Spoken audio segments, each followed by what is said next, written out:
banget dari luarnya.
Tapi kiat-kiat ini dapat diterapkan ke banyak sistem lainnya.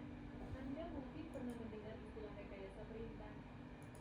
Engineering is simply the practice of designing effective instructions for AI systems like Claude. It's about crafting your questions and providing context in ways that help AI systems understand exactly what you want. What's fascinating is that effective prompting blends familiar human communication skills with a few considerations specific to AI. Many principles that make for good human conversation, such as being clear, providing relevant context, and giving concrete examples,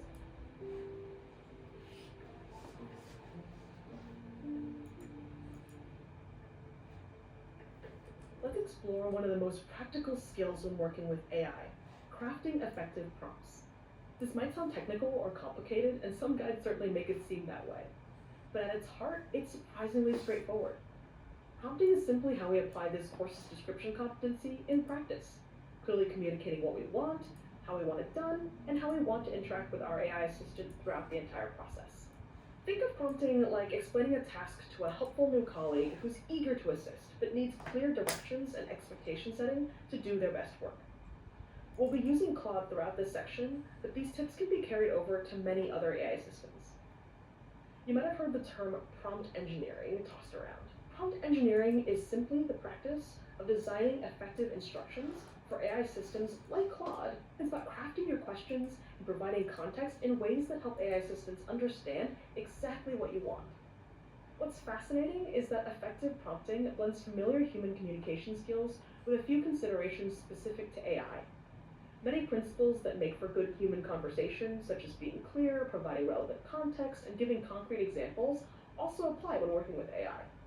Yet, there are differences, such as being more explicit about things humans could naturally infer, and accommodating the AI's limited context window, and sometimes, depending on the AI you're working with, using specific formatting that machines can easily process. As AI assistants continue to evolve, prompting best practices evolve too. What works with today's AI systems may be different from what works with tomorrow's. Experimentation is key to discovering what works best for your specific needs. In this video, we'll mainly explore 6 foundational prompting tips that will go a long way toward helping you effectively communicate and collaborate with Claude and other AI systems. They are: give Claude context, show examples of what good looks like, specify output constraints, break complex tasks into steps, ask Claude to think first, and define Claude's role, style, or tone. The first principle is simple but powerful. Be specific and clear about what you want, why you want it, and perhaps most surprisingly, who you are. Let's take a simple prompt. Tell me about climate change. How can we improve this by giving Claude more context? A more specific, context-rich version could look like, explain 3 major impacts of climate change on agriculture in tropical regions, with examples from the past decade. Our baseline prompt was vague and leaves Claude guessing about our interests, level of knowledge, and the depth of detail we're looking for, such as geography and time span. We can even add more context by providing information not just about what we're looking for, but why we're asking and how we'll be using that information that Claude gives us. Now our prompt looks like this. Explain 3 major impacts of climate change on agriculture in tropical regions, with examples from the past decade. I'm preparing for a job interview at an agricultural research lab in Indonesia. I have a degree in ecology, but no specific knowledge on climate change. Write a summary of key concepts that would help me speak intelligently in the interview. All this added context helps tailor Claude's response to other AI systems. They are give Claude context, show examples of what good looks like, specify output constraints, break complex tasks into steps, ask Claude to think first, and define Claude's role, style, or tone. The first principle is simple but powerful. Be specific and clear about what you want, why you want it, and perhaps most surprisingly, who you are. Let's take a simple prompt. Tell me about climate change. How can we improve this by giving Claude more context? A more specific, context-rich version could look like, explain 3 major impacts of climate change on agriculture in tropical regions, with examples from the past decade. Our baseline prompt was vague and leaves Claude guessing about our interests, level of knowledge, and the depth of detail we're looking for, such as geography and time span. We can even add more context by providing information not just about what we're looking for, but why we're asking and how we'll be using that information that Claude gives us. Now our prompt looks like this. Explain 3 major impacts of climate change on agriculture in tropical regions, with examples from the past decade. I'm preparing for a job interview at an agricultural research lab in Indonesia. I have a degree in ecology, but no specific knowledge on climate change. Write a summary of key concepts that would help me speak intelligently in the interview. All this added context helps tailor Claude's response to your specific situation and knowledge level. This kind of background information is something we naturally provide in human conversations, but might forget to include when talking with Claude. Sometimes showing is better than telling. Providing examples of the kind of output you're looking for can be incredibly effective. This is sometimes called few-shot prompting or n-shot prompting in technical circles, where n is the number of examples given. But it's really just about showing the AI examples for it to emulate. For instance, take the following prompt. Please convert this technical statement to plain language. The platform implements end-to-end encryption protocols to safeguard data integrity. Claude may already be able to do this to your satisfaction, so we definitely recommend you just try first without examples and see where it leads you. But let's say you have a very specific style you want Claude to follow, and it's harder to explain than to give examples. Your refresh prompt could look something like this. Here are 2 examples of how to convert technical jargon into plain language. Original. The quantum algorithm exhibits quadratic speedup. Plain. The new method solves problems roughly twice as fast as previous methods. Original. The interface leverages intuitive design paradigms. Plain. The design is easy to understand and use. Now, please convert this complex technical manual to plain language. When providing examples, aim to cover the full diversity of possible prompts, such as examples that cover different cases or styles. This helps Claude better understand the broad range of the pattern you want it to follow.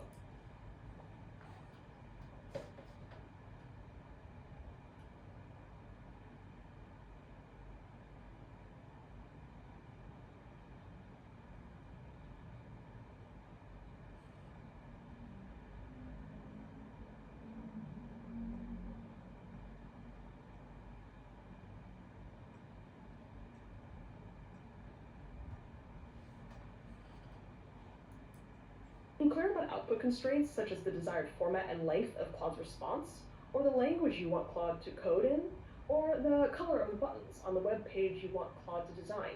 Also helps ensure you get exactly what you need.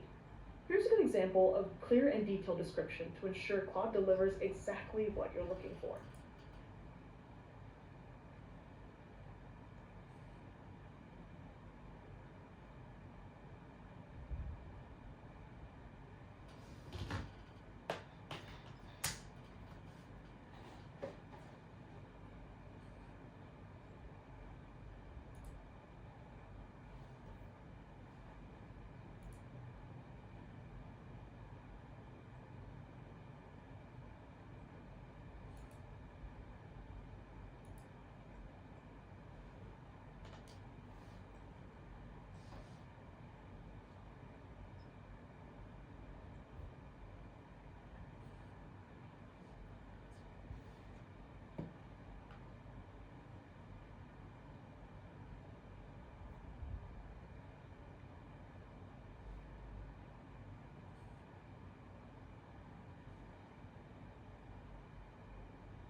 clean, modern, single-page art portfolio website.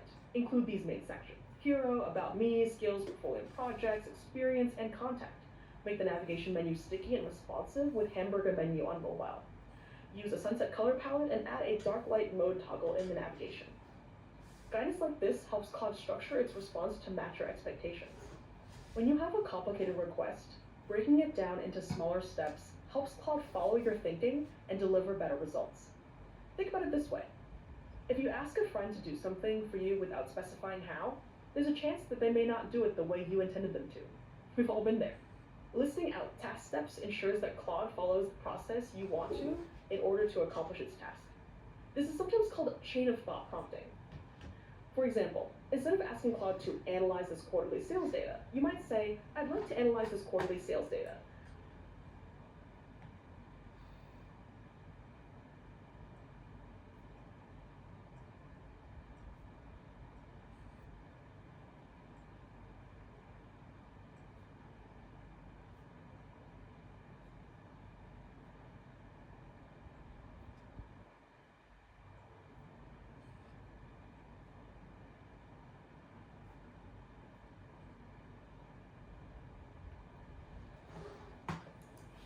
Let's approach this by looking through our sales records to identify the top performing products, comparing current quarter results to the previous quarter, highlighting any unusual trends or patterns, and then suggesting possible reasons for these trends.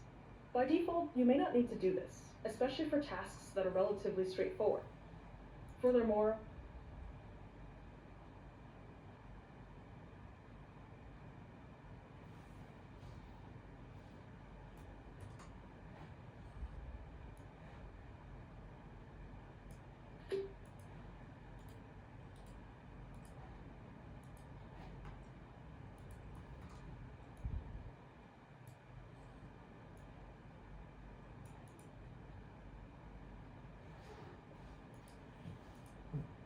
modern reasoning models or extended thinking models are increasingly capable of performing step-by-step reasoning on their own.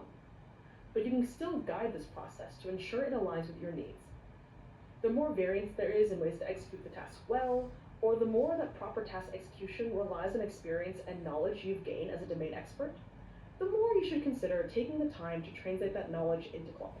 Relatedly, sometimes it can be helpful to explicitly give AI assistants like Claude space to work through its process first before executing its task. This approach helps Claude produce more thorough and well-considered responses. For example, you can add this to your prompt. Before answering, please think through this problem carefully. Consider the different factors involved, potential constraints, and various approaches before recommending the best solution. As I mentioned, modern reasoning or extended thinking models by default think before acting. But if you're working with an AI assistant that does not think first by default, you can still prompt the AI to do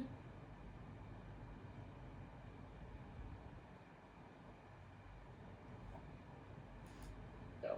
I want to note the importance of giving the AI assistant space to think before doing its task, not after, if you want that thinking to increase the quality of the AI's work. Just like how having space to think before you act is different than acting first, then being asked to explain your thinking afterwards. As a side benefit, this also allows you to better see where the AI assistant might be going astray, and thus, where you could hone your description competency further by providing more guidance. Specifying how you want Claude to communicate and behave can significantly change how it approaches a task. By specifying the level of expected expertise, the perspective you want it to take, or its communication style, you can guide both Claude's interaction with you and the final result of what it produces. Simply put, who do you want the AI to act as? For example, take this prompt. Please explain how rainbows form from the perspective of an experienced science teacher, speaking to a bright 10-year-old who's interested in science. This is also a good way to brainstorm or get feedback. You can specify a general role or even ask Claude to take on the persona of a specific figure, such as Richard Feynman, when asking for physics explanations. Here's another example prompt. Please explain, simply put,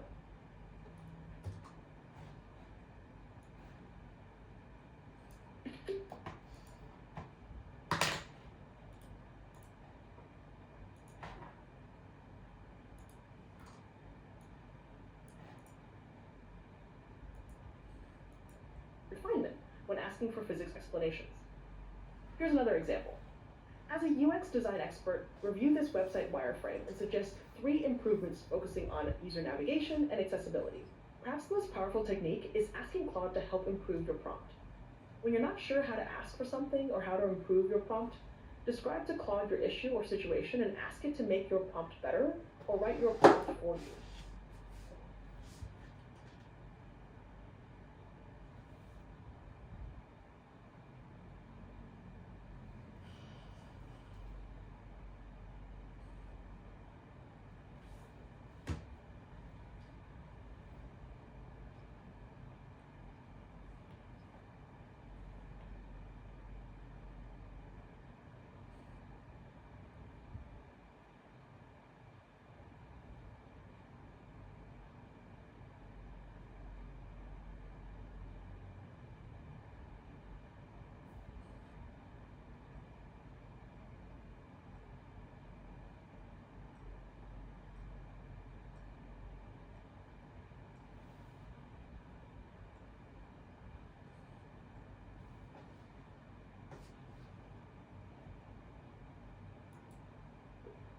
I'm trying to get you, Claude, to help me with goal frame and suggest 3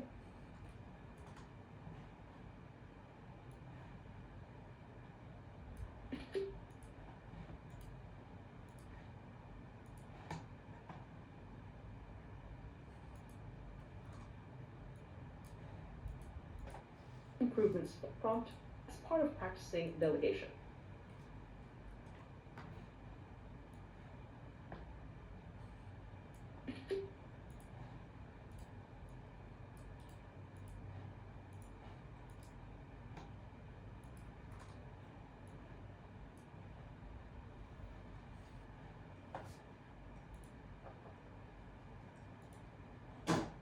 Effective prompting is iterative and experimental. AI systems and best practices are constantly evolving, so what works today may change tomorrow. Your first attempt will always yield a perfect result, and that's expected.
If response isn't quite what you need, try refining your approach by playing around with any of the techniques we mentioned, such as add more specificity or context, provide examples of your desired output, break the task into smaller steps, and try a different technique or combination of techniques.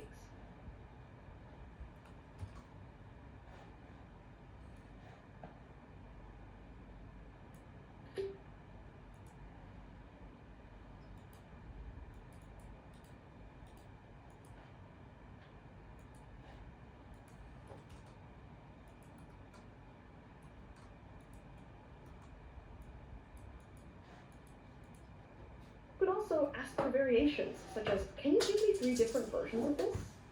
You can request different formats, such as, instead of a paragraph, could you present this in an interactive artifact? Note that artifacts are a unique way that Claude can create outputs that may be easier to understand or more interesting to digest. You can also check confidence, such as, for factual questions, you can ask, how confident are you about this answer? You can also reset the conversation entirely. Sometimes starting a fresh conversation gives better results than trying to correct the conversation that's gone off track. Use each interaction as feedback to improve your next prompt. Over time, you'll develop an intuition for how to communicate effectively with all AI systems.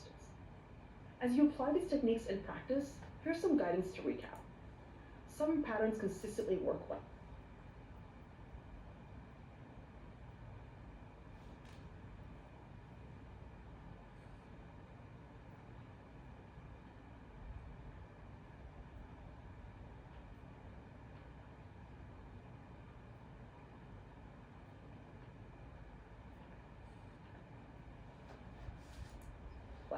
Starting with a clear task or review statement, information, and that Claude can read your mind, being too vague about what success looks like, and not providing feedback on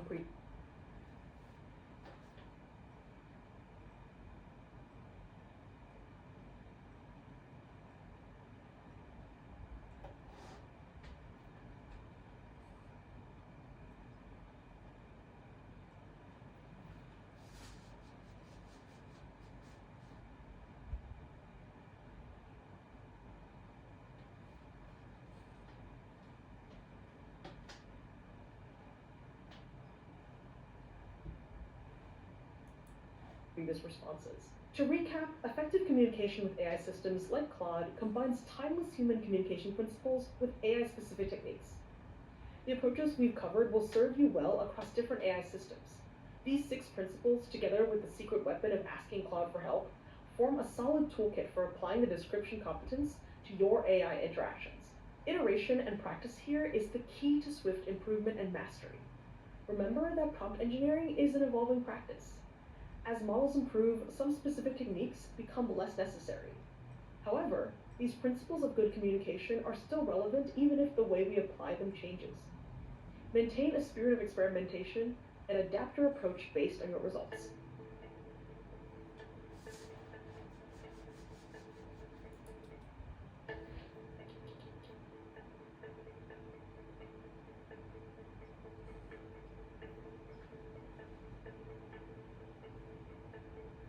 In this video, we'll dig deeper into the AI fluency competency of discernment. AI fluency means working with AI effectively, efficiently, ethically, and safely. Discernment is specifically about evaluating AI outputs, processes, and behaviors, essentially your quality control system for AI collaboration. Discernment is your ability to critically evaluate what AI produces, how it produces it, and how it behaves. It's kind of the flip side of description. Description is about clearly communicating what you want. Discernment is about deciding whether what you get back actually meets your needs. Developing your discernment helps you identify when AI outputs are valuable versus problematic, recognize strengths and limitations, and determine when outputs are ready to use or need more work. Doing this well requires both domain expertise, in other words, knowing enough to judge quality, and an understanding of how AI systems work, including their typical shortcomings. Remember, even the most advanced AI systems can make reasoning errors, produce factual mistakes, or act in unexpected ways. Your capacity for discernment acts as an essential safeguard. The most straightforward form of discernment is evaluating the quality of what the AI actually produces. When reviewing AI-generated content, ask yourself questions like, is this factually accurate? Is it appropriate for my audience and purpose? Is it coherent and well-structured? Does it meet my requirements? And does it add value or solve the problem I intended? We call this first concept product discernment, the ability to judge the accuracy and value of AI-created output. When interacting with AI, you need to assess not just what the AI produces, but how it got there. Some things to look out for include logical errors, lapses in the AI's attention, taking inappropriate steps, getting stuck on one small detail or interpretation and being unable to consider any alternatives, or getting trapped in circular reasoning. For example, imagine you're working with AI to expand on one of 5 outline options it offered for a document. After several rounds of back and forth ideation together, you notice elements of rejected ideas being reinserted by AI.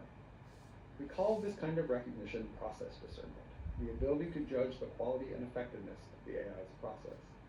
It's needed to ensure you and the AI are thinking in sync throughout the process, guiding the AI towards your vision for success.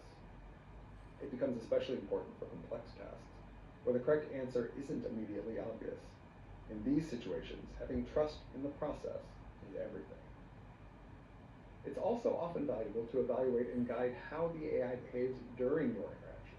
We call this performance discernment. The difference between process and performance is maybe a bit subtle. You can think of process as the work the AI is doing, while performance is how well it is interacting with you while it does the work. When evaluating an AI system's performance, you going forward. For example, is the AI asking too many?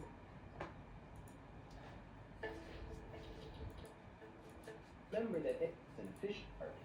Diligence is about counting action that AI is. For example, you choose to work with and how you work with them. Different settings, personal, academic, creative, and professional, may have different expectations of disclosure about AI interaction.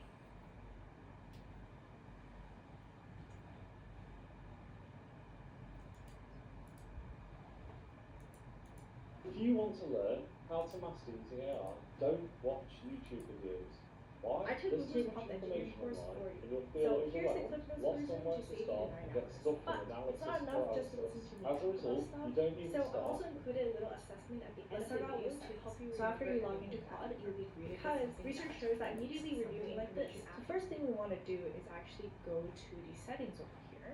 So under this personal preferences section, I actually leave this completely blank. This is the equivalent of ChatGPT's custom instructions and the info section for Gemini, where you can give it overall context and preferences that you have. So me personally, I actually leave this section completely blank for all of the different models that I use, because I tend to use AI in like a very diverse set of ways, like all the way from coding stuff to writing things to generating pictures and brainstorming. I find that as long as I'm prompting with good prompt engineering techniques, I tend to get the best results just through that. Which, by the way, if you want to get better at prompt engineering, please do check out this video over here, which would make you better than like 99% of people with prompt engineering. Under Claude capabilities, I have artifacts enabled. So this is a dedicated window that shows you generated content.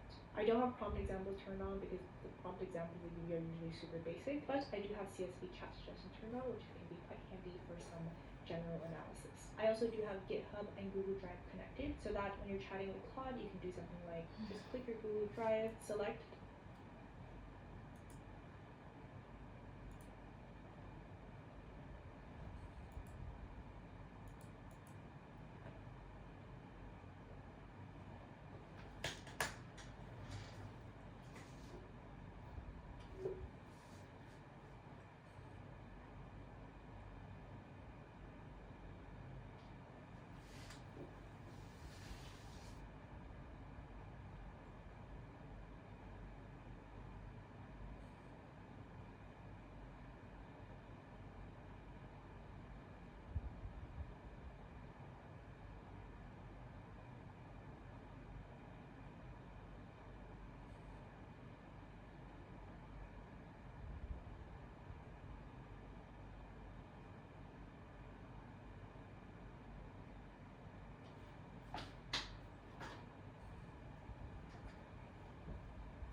you want, and ask it something like, what does this document show? And yeah, this was my Google AI Studio notes.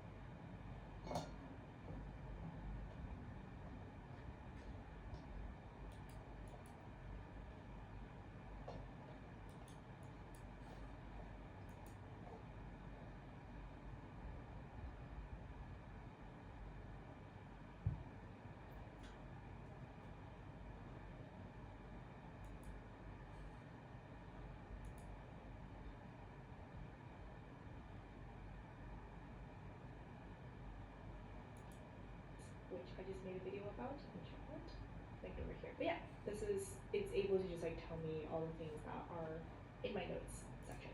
Pretty convenient to have. Similarly with GitHub, I can go into one of my projects and pick something like this and say that I am a true power user now. I pretty much use Claude every single day. So in this video, I'm going to do a comprehensive walkthrough, including how to configure your settings, talk about the major strengths, Claude's most impactful features, and the really cool use cases that you can do with Claude. And of course, help you decide whether you are someone who would benefit from using Claude. As per usual, it is not enough for me just to talk about stuff, so at the end,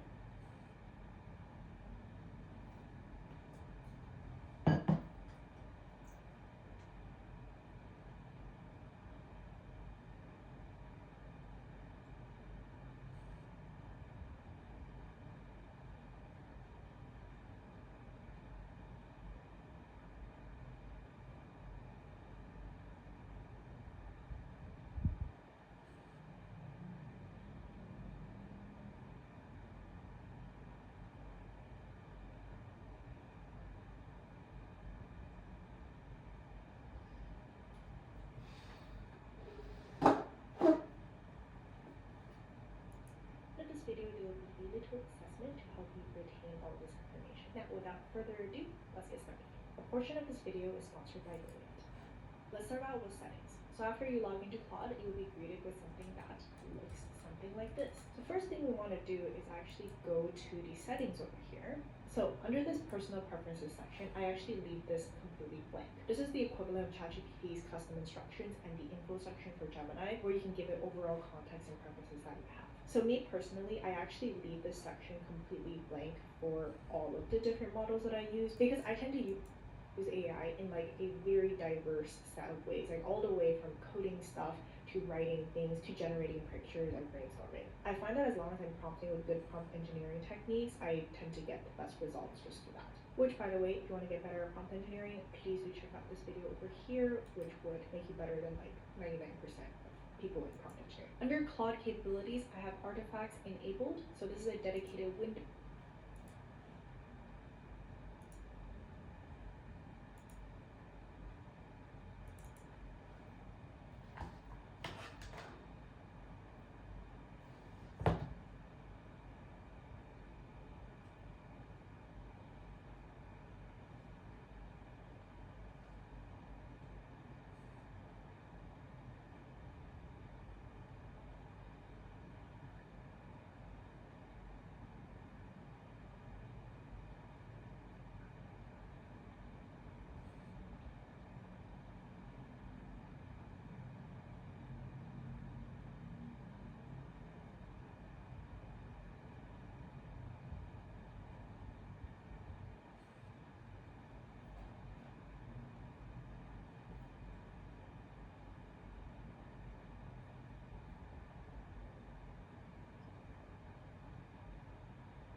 window that shows you generated content. I don't have prompt examples turned on because the prompt examples we give you are usually super basic, but I do have CSV chat suggestions turned on, which can be quite handy for some general analysis. I also do have GitHub and Google Drive connected so that when you're chatting with Claude, you can do something like just click your Google Drive, select the file that you want, and ask it something like, what does this document show? And yeah, this was my Google AI Studio notes, which I just made a video about. You can check out, linked over here. But yeah, it's able to just like tell me all the things that are in my notes section. Pretty convenient to have. Similarly with GitHub, I can go into one of my projects and pick something like this and just say what is happening in the code here. And yeah. My work is easy because I use ClickUp. Here's how I keep track of all my tasks. I start by brain dumping everything I need to get done in a list view. Next, I set a priority and a due date to keep things on track. I create custom statuses to organize my progress exactly how I want it. I like to add the action items field so AI can show me the next steps. This is a workflow definition for Kestra. So this is a project that I did before where I was building myself a little AI bot. So yeah, it's able to understand the code base and you can ask it questions and it already has that context preferences section. I actually leave this completely blank. This is the equivalent of ChatGPT's custom instructions and the info section for Gemini, where you can give it overall context and preferences that you have. So me personally, I actually leave this section completely blank for all of the different models that I use because I tend to use AI in like a very diverse set of ways, like all the way from coding stuff to writing things to generating pictures and brainstorming. I find that as long as I'm prompting with good prompt engineering techniques, I tend to get the best results just from that. Which, by the way, if you want to get better at prompt engineering, please do check out this video over here, which would make you better than like 99% of people in prompt engineering. Under Claude capabilities, I have artifacts enabled. So this is a dedicated window that shows you generated content. I don't have prompt examples turned on because the prompt examples we give you are usually super basic, but I do have CSV chat suggestions turned on, which can be quite handy for some general analysis. I also do have GitHub and Google Drive connected so that when you're chatting with Claude, you can do something like just click your Google Drive, select the file that you want, and ask it something like, what does this document show? And yeah, this was my Google AI Studio notes, which I just made a video about. You can check out, linked over here. But yeah, it's able to just like tell me all the things that are in my notes section. Pretty convenient to have. Similarly with GitHub, I can go into one of my projects and pick something like this and just say what is happening in the code here. And yeah, this is a workflow definition for Kestra. So this is a project that I did before where I was building myself a little AI bot. So yeah, it's able to understand the code base and you can ask it questions and it already has that context there. And finally, for feature preview, so some people have like different themes for different features here, but in my case, I only have the analysis tool that helps you write and run query to process data and just do analysis and things like that. So I have that turned on. All right, let's actually get started. So here we have all the different models that are available. So we're going to go with Claude 3.7, which is the most intelligent model yet. This is the announcement document for Claude 3.7 Sonnet, as well as Claude Code, which is a command line interface tool. I'm not going to cover it in this video because I want to make it accessible to everybody, not just to coding people. But if you want me to do an AI workshop about it, please sign up for the AI workshops and also let me know in the comments. So the major impressive thing of why everybody is going nuts over Claude 3.7 is that it is exceedingly good at software engineering tasks. You can see here that Claude 3.5 Sonnet, OpenAI's O1, O3 Mini, and DeepSeek R1 are all around like 49% in terms of accuracy for their software engineering abilities, while Claude 3.7 Sonnet is already at 62.3%. With some custom scaffolding, it gets up to 70.3%. So that is why for examples in these cases, in this Claude 3.8 command line interface tool. I'm not going to cover it in this video because I want to make it accessible to everybody, not just to coding people. But if you want me to do an AI workshop about it, please sign up for the AI workshops and also let me know in the comments. So the major impressive thing of why everybody is going nuts over Claude 3.7 is that it is exceedingly good at software engineering tasks. You can see here that Claude 3.5 Sonnet, OpenAI 01, O3 Mini, and DeepSeek Art 1 are all around like 49% in terms of accuracy for their software engineering abilities, while Claude 3.7 Sonnet is already at 62.3%. With some custom scaffolding, it gets up to 70.3%. So that is why for examples and use cases in this video, I'm going to be concentrating more on these STEM subjects as well. Starting off with some data visualizations. What we have here is a little table that shows when it is that you should be playing golf versus not playing golf, depending on the weather forecast. Now we can put this into Claude and just turn this table into an infographic that is visually appealing. It's nice to put the visually appealing part because it does make it a lot more visually appealing. And you see it pop up over here and it's generating a bunch of code. And this is what artifacts is. It's generating code on the side and it's showing you this, while on the main chat it's just telling you what it's doing. And when it's done, you also have a little preview option here. It's not bad, but I don't like how this is covering the text at the back. So I can just say the red circle with temperature is covering the text in the back. Could you reformat it so that it doesn't? There you go. It is now spaced correctly. Yay! What you can do here is that you can directly download this file and you can just have the infographic as an SVG, or you can copy the actual code and put it into your favorite. Monday has helped us be much more effective and efficient. Max's group started out as a small code editor like VS Code or something like that, and be able to edit it or change your code or do whatever you want with it. So at this point, you might be like, oh my god, Tina, you're just hitting like this really clean set of data and telling me to make an infographic. What happens if my data is not pretty and clean like that? I don't know why I'm using this word. But I will now show you what Claude can do even when your data is a piece of shit and it's not very clean. Now this data set over here, which is about anime, is not very clean. So you have your anime, different anime here, your genre, blah blah blah, all this information, right? But as you can see, you have things like unknown under episodes, different formats for the date over here, and for the time, it's like different. So some of them are in episodes, some of them is just like 52 minutes, or 1 hour, 15 minutes, or just 2 hours, different formats. So now let's take this not very clean data and ask it to perform an exploratory data analysis and create an interactive dashboard to help me understand and visualize this data set better. So it's sort of doing its analysis, doing its thing.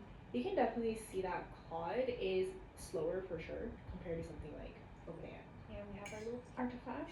So it looks like we're doing things in React. It's telling you what it's doing. So it says, I'll help you analyze and visualize the anime data set. First, let's explore the data structure and then create an interactive dashboard.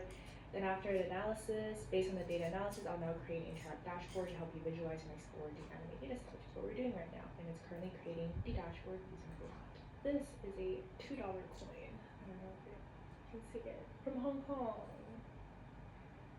Time for show and tell. Whilst oh no! We have encountered an error running the artifact. Let's try fixing it with Claude. This is in fact not intentional, by the way. But I guess depending on what happens from here, we can see how good Claude is at fixing itself. I have this visual timer here, which is basically for kids. It's because I have like no perception of time and I'm always like late for stuff and I never know like what I'm supposed to be doing, so I have to like set a timer for Pomodoro or something like that, and it buzzes when it's done. I use this a lot for like everything. I don't have any change. Wow, it fixed itself. Yay! Great. Excellent. It has fixed itself. So it said it fixed the syntax error in the React component, blah blah blah. Great. Okay, and here is what we have. This looks pretty cool. It's an interactive dashboard, anime dataset explorer. So we have the different genres over here, type filters, a TV movie OVA special, and 245 in total. Data summary, total anime, average scores, average members, 91,000, as well as 41 different genres. And here's all the different anime types as a pie chart. Some top genres here as well. So comedy, action, drama, and score distribution. So primarily between 6.5 and 7.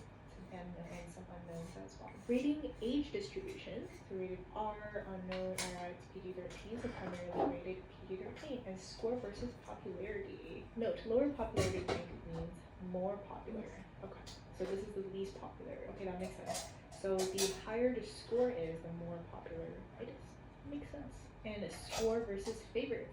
And top 10 highest rated: Cowboy Bebop, Monster, Mononoke Hime, Princess Mononoke, Slam Dunk, One Piece, Hunter x Hunter, Cowboy Bebop again, Hunter x Hunter, Hunter x Hunter, Initial D first stage. It is with utmost shame that I have to tell you that I have actually, in fact, not watched or read Cowboy Bebop. So it seems like this is the universe telling me that I should do that. I have watched everything else though. And if you actually click into it, it gives you information like Princess Mononoke, I'm actually general distribution, and he showed some really crazy animations and like simulations that he was doing with Claude. Moving on. So I was watching a lot of different YouTube videos about people doing really cool things using Claude, and I came across a video by AI Search, and he showed some really crazy animations and like simulations that he was doing with Claude 3.7. So I also wanted to try it out. So credits to him here, and I want to show you guys the results. Write a p5.js script. So p5.js is a JavaScript library that is for creative coding. So it allows you to do like a lot of animations and simulations. That simulates an ant colony searching for food. Use pheromone trails and basic AI rules to show ants exploring and optimizing paths. Include controls the user can adjust in real time. So this is what it looks like. Ant colony simulation. This is freaking crazy. It's like one prompt. Yeah, so you got your ants doing ant stuff, and you can decrease your ant count, you can increase your ant count. Holy crap, that's a lot of ants. You can decrease your food amount, you can increase your food amount, pheromone string. Not really sure what this does. Does it just like, I don't know what it's supposed to do. Or pheromone decay. Not really sure what it's supposed to do either. But any like pheromone ant colony people, if you know things about ants, let me know in the comments what these two are supposed to do. They also have wander strength, so if you increase your wander strength, then they just start spinning in circles, which is probably not very efficient. Let's probably decrease that as well. The obstacle count toggle doesn't work over here, and the add obstacle also doesn't work, but you can clear the obstacles, and you can also reset the simulation here. Let me see if I can fix it.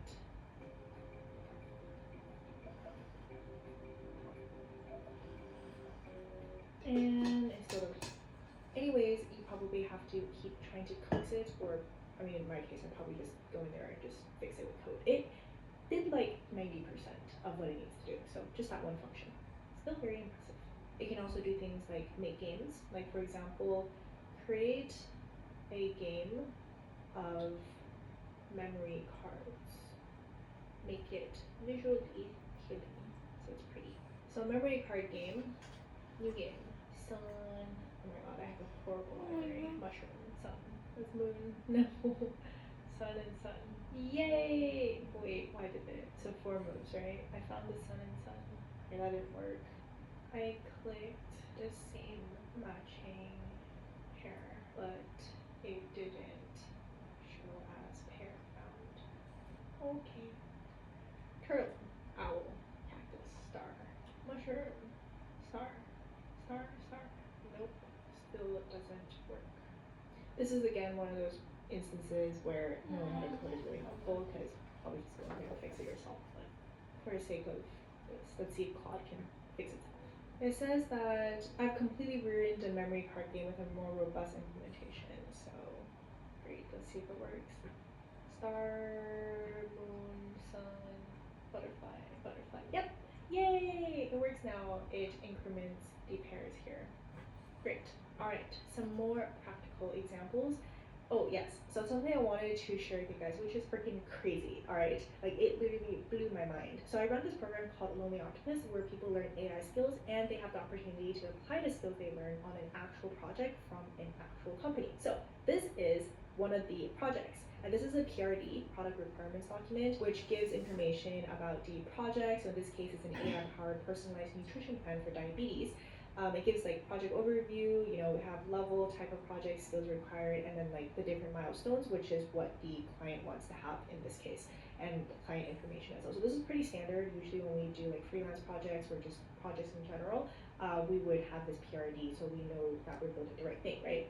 Anyways, so the goal of this project was to develop an AI-powered system that creates personalized nutrition plans for individuals with diabetes. So this project should have taken a team of at least 3 people 2 weeks to complete, and it's not like a super simple project or anything like that, right? It's like an actual project from an actual company, actual use case. That was our estimate, but we literally just put this PRD into Claude and it freaking outputted the entire application. Literally one-shot it and it was perfect, and within like minutes. This was one of the like key turning points for me when I realized like, holy shit, this is the power of Claude. What's up guys? In this video, I'm going to share with you how to come up with business ideas that are actually good. Welcome to Another feature from Claude which I think is really helpful is projects. The reason why you would want to use projects is if you want to have multiple chat sessions that all relate to a singular project or goal. Within each project, you can upload certain documents, provide context for everything, and then have like specific focused chat sessions that all have specific sub-goals. Let me show you an example. Over here is the World Economic Forum's Future of Jobs report from 2025. As you can see, it is very, very long. It is in fact 290 pages long. I do not want to read all of these things, but say that you needed to create some specific pieces of content, like maybe a newsletter, an article for a subset of different countries, like Malaysia, Germany, and the Philippines. If you try to do this in a normal chat and you're just asking Claude to create something, like create an article based upon Malaysia, and then you move on to Germany, then you move on to the Philippines, what ends up happening is that because it has like the previous context that's there, the results that are coming out is going to be sort of like muddled up, and the different types of results are going to start influencing each other. Especially, for example, for Malaysia, you might want to be creating like LinkedIn posts, while for the Philippines, you are interested in creating like an article instead. So to prevent things from getting all muddled up and confusing, you can use projects. So we go over here and click projects, create project, and we can call this WF reports. For the overall project knowledge, you can attach the WF report. It is uploaded and we've already used 79% knowledge capacity. One thing to know is that Claude really doesn't give you that much knowledge capacity, and just the number of tokens is pretty limited as well. Anyways, we have the report, and then we can also add text context as well. So let's call this system prompt. So you're an economics expert on job and career prospects from all over the world. You also make digestible content for the general public. You use a casual tone and concise tone to convey information that is appropriate for social media like LinkedIn and Instagram. Cool. So all of this is going to be available, and we can start a chat here. So you can write something like, generate 2 LinkedIn posts that are relevant to Germany, showcasing the future forecasts of jobs in different sectors. It is pondering. So this is LinkedIn post number 1, and just to double check if this is actually the case. And yes, it is 71% for AI and machine learning specialists. And the second LinkedIn post over here is Germany's green jobs boom and demographic challenge. So great, we have Germany over here, but say we want to do something a little bit different for the Philippines. So right here we can write a 200-word newsletter for the job prospects in the Philippines. And for this specific chat, without influencing any of the other chats, you can attach a sample of a newsletter. So it's able to have the tone, and you can write, use the tone that is in the sample provided. And there you go. This is in fact repeated because I use my own newsletter to get the tone of it, and this does sound like something that I would write. And you can do this for different countries, or if you want to be even more general than that, and you can have different chats specific to different locations, different regions, or like different industries as well. Projects is one of my favorite features. It seems really simple, but it can be really, really powerful. Let me now show you guys the extended thinking mode for Claude. This is especially helpful for math and coding challenges. This problem is called Feynman's restaurant problem. So Richard Feynman, very famous physicist. Apparently, like, these are supposed to be really hard problems, so I just chose this one randomly. I honestly don't get it at all. But let us ask Claude. What is the final solution? So apparently this answer is incorrect. It's supposed to be b is equal to square root of 2m plus 1 minus 1. Now, if we do the same thing and turn on the extended thinking mode, it thinks for a much longer period of time.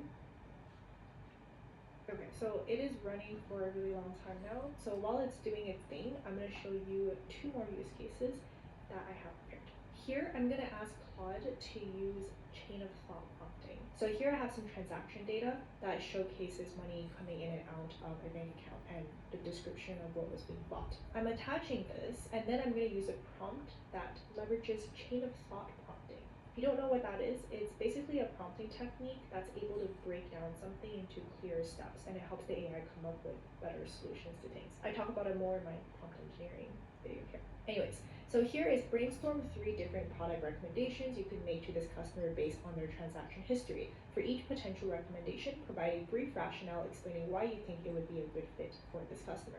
And here you go. REI or Patagonia trail running shoes. The customer has purchased hiking boots from REI, hiking jacket from Decathlon, and a hiking backpack from Patagonia, showing a clear interest in outdoor activities. Anime streaming services at Crunchyroll Premium.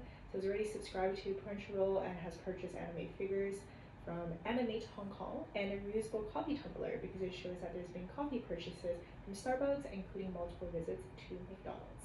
Screenshot this prompt, save this prompt somehow. Variations of this whenever you're doing any sort of brainstorming is really helpful. Oh, and let's quickly talk about the choose style feature. So you can have a lot of these different ones, and you can also create and edit your own style where you can create a custom style by putting in different writing examples. Honestly speaking, after playing around with this, like, it really doesn't do much at all. Like, if you wanted to sound a certain way, you can just prompt engineer to sound a certain way, and the custom style thing doesn't work very well either. Like, I got one of the transcripts from my own live stream and I put it into the Claude style thing, and it honestly doesn't really sound like me. Like, I get better results if I just attach this transcript as part of the prompt instead. So I would say honestly just stick with normal. Normal is good enough. Final prompt is going to be on writing, because if you remember, Claude is also supposed to be much more superior in writing. Act as an experienced scriptwriter specializing in character development. Brainstorm provided a list of character names, detailed backstories, underlying motives, and compelling character arcs for a script titled A Tale of 4 AIs. Blah blah blah, multidimensional, want characters to be really cool and things like that. Aku rasa banyak sih yang pengen kuliah ke luar negeri. Bedanya, HGU beneran bikin aku berangkat ke Jerman.